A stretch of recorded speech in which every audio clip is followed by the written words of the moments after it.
2021 সালের বিধানসভা নির্বাচনে নন্দীগ্রামে মমতা ব্যানার্জিকে পরাজিত করেছিলেন শুভেন্দু অধিকারী।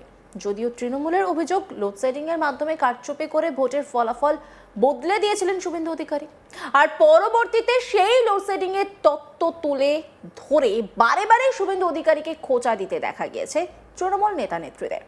এবার আপনাদের নিশ্চয়ই মনে হচ্ছে হঠাৎ 2026-এর নির্বাচন চলার মাঝে 2021-এর ঘটনা নিয়ে কেন আলোচনা করছি আপনারা।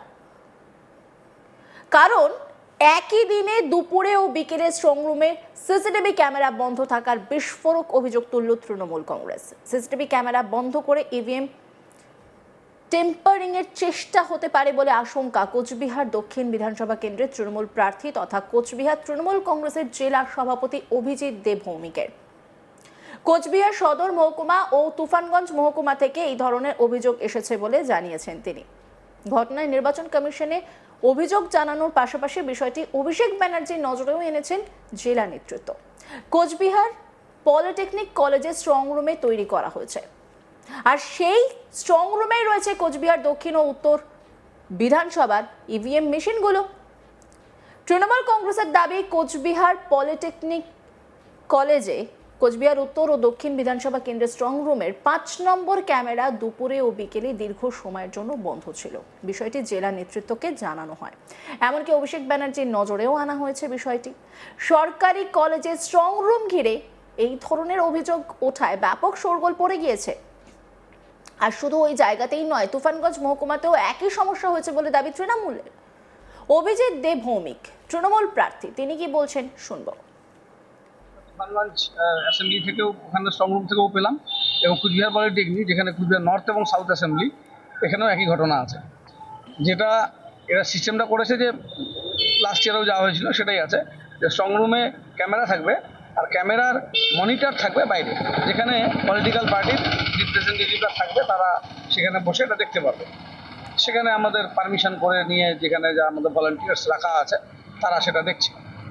দুর্ভাগ্য বিষয় হচ্ছে যে মনিটরের ক্যামেরাগুলো বিভিন্ন সময় বন্ধ করে দেওয়া হচ্ছে। এখানে আমি একটা কমপ্লেন পাঠালাম যে 5 নম্বর ক্যামেরাটা ওরা দীর্ঘ সময় বন্ধ। তারপরে আরও আমি দেখলাম যে অনেক সময় স্ক্রিনে একটা ক্যামেরা দেখাচ্ছে, বাকি সবটাকে হাইড করে দেওয়া হচ্ছে। এই বিষয়গুলো সামনে আসতে শুরু করেছে আজকে বেলা 12টা থেকে, এবং তারপরে আরেকটা লাস্ট কমপ্লেন হলো 4টা 9, একই কমপ্লেন। তাই জন্য আমিও এখানে এলাম, এসে জেলা শাসককে এবং ডিইওকে এবং যিনি আরও আছেন তাকে আমরা বিষয়টি জানালাম। অ্যাসেম্বলি রিটার্নিং অফিসার তিনিও জানেন।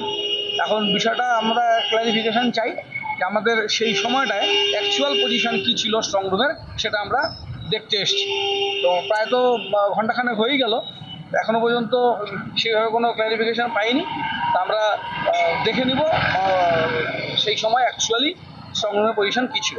আমরা একই ঘটনা তুফানগঞ্জের ক্ষেত্রেও বলছি, এবং বাকি যেগুলো স্ট্রং রুম আছে তাদেরকেও আমরা বলেছি। তুফানগঞ্জের ওখানে 2টো অ্যাসেম্বলি আছে, তুফানগঞ্জ এবং নাটাবাড়ি, সেখানেও এই ধরনের ঘটনা। আমরা আশঙ্কা করছি এই ধরনের ঘটনা ঘটতেই পারে, যে ইভিএমকে তার মেমোরিকে টেম্পার করার কোনো কনস্পিরেসি থাকতেই পারে, না থাকার কিছু নেই, যেহেতু গোটা বিষয়টাই টেকনিক্যাল এবং সায়েন্টিফিক। তাই আমাদের তরফ থেকে যেটা প্রিভেন্টিভ মেজার্স সেটুকু আমরা তো নেব, আমরা বলবো, কমপ্লেন করবো। তার জন্য আমাদের তো কমপ্লেন রেজ করাটা আমাদের কাজ, সেটা আমরা কমপ্লেন রেজ করেছি।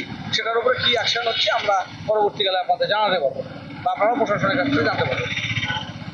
বিভিন্ন জায়গায় এরকম ঘটনা আর তো কোনো অপশনের কাছে থাকছে না, কারণ ভোট হয়ে গেছে, ইভিএম স্ট্রং রুমে ঢুকে গেছে, এখনও বলছে জিতবো। তো জেতার আশাটা কোথায়? স্ট্রং রুম খুলে ইভিএম মেশিনে ঢুকতে হবে, এছাড়া তার কোনো বুদ্ধি নেই। গল্প তো শেষ হয়ে গেছে বিজেপি। উত্তরের যতগুলো জেলাতে ভোট হলো, আমি সাউথের কথা বলছি, উত্তরের যতগুলো জেলাতে ভোট হলো, গল্প তো এখানে শেষ। এখানে এসআইআরকে কাউন্টার করে দিয়েছে মানুষ। হচ্ছে এসব নিয়ে যখন ক্ল্যারিফাই করে দেবে আমরা দেখে নেব, মেইন মেমোরি কি বলছে সেটা আমরা দেখে নেব। সেখানে যারা পরিচালনা করছেন সেটা আমরা দেখাতে হবে। তাছাড়া তো আমাদেরকে, আমরা তো কারো মুখের কথায় আমরা নিশ্চিত হতে পারবো না। এখন কি পরিস্থিতি রয়েছে, ক্যামেরা ঠিক হলো বা কি আপডেট রয়েছে? এখন স্ক্রিন ঠিক আছে, কিন্তু যেটা ঘটনা ঘটেছে সেটা আমাদেরকে দেখাতে হবে। সেটা আমরা দেখলে পরে আমরা ক্লিয়ার হয়ে যাবো। কতক্ষণ বন্ধ ছিল ক্যামেরা? অনেকটা সময়। একটা মানুষকে ঢুকতে যতক্ষণ সময় লাগে তার থেকে বেশি সময় ছিল। হ্যাঁ। রাজ্য নেতৃত্বকেও জানিয়ে দিয়েছি ক্যামেরা হালচাল, সেখান থেকেই যা ইনস্ট্রাকশন আসবে সেই অনুযায়ী হবে। আমাদের রাজ্য পার্টির নেতৃত্বরা জানে, সর্বভারতীয় সাধারণ সম্পাদক নিজের টোটালটা মনিটরিং করছেন, আমরা তাকেও জানিয়ে দিয়েছি অভিষেক বন্দ্যোপাধ্যায়। একটি ক্যামেরা বন্ধ রয়েছে, যেটা প্রত্যেক দলের প্রতিনিধি যারা রয়েছেন তাদের জানার কথা রয়েছে। আপনাকে দেখা গেল সভাপতি হয়ে প্রতিবাদ করতে, বা এখনো পর্যন্ত অন্য দলের থেকে অন্য পার্টি তো পোলিং এজেন্টই ছিল না, বিজেপির তো পোলিং এজেন্ট তবু ছিল। বিজেপির তো এখানে স্ট্রং রুমে একটা লোক রাখেনি, এরা তো রেজাল্ট তো এরা জেনে গেছে। বিজেপির এখানে 2টো সিট আছে, তুফানগঞ্জেও আছে, কোনো পার্টির কোনো জায়গাতে ওদের তো লোকই নেই। ওদের যে প্রতিনিধি থাকবে, মনিটরিং করবে বা মনিটরের দিকে তাকিয়ে থাকবে, সেই লোকটাও রাখেনি ওরা।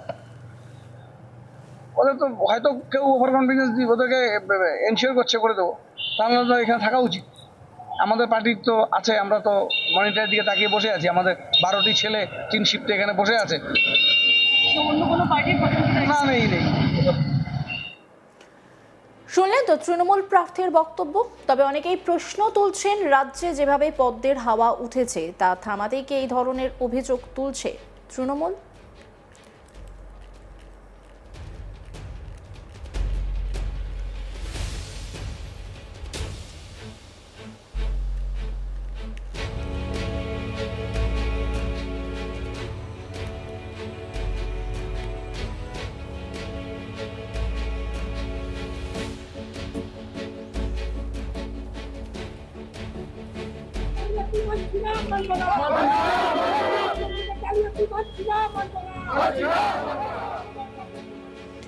একই দিনে দুপুরে ও বিকেলে স্ট্রংরুমে সিসিটিভি ক্যামেরা বন্ধ থাকার বিস্ফোরক অভিযোগ তুলল তৃণমূল কংগ্রেস। সিসিটিভি ক্যামেরা বন্ধ করে ইভিএম টেম্পারিং এর চেষ্টা হতে পারে বলে আশঙ্কা কোচবিহার দক্ষিণ বিধানসভা কেন্দ্রের তৃণমূল প্রার্থী তথা কোচবিহার তৃণমূল কংগ্রেসের জেলা সভাপতি অভিজিৎ দে ভৌমিকের।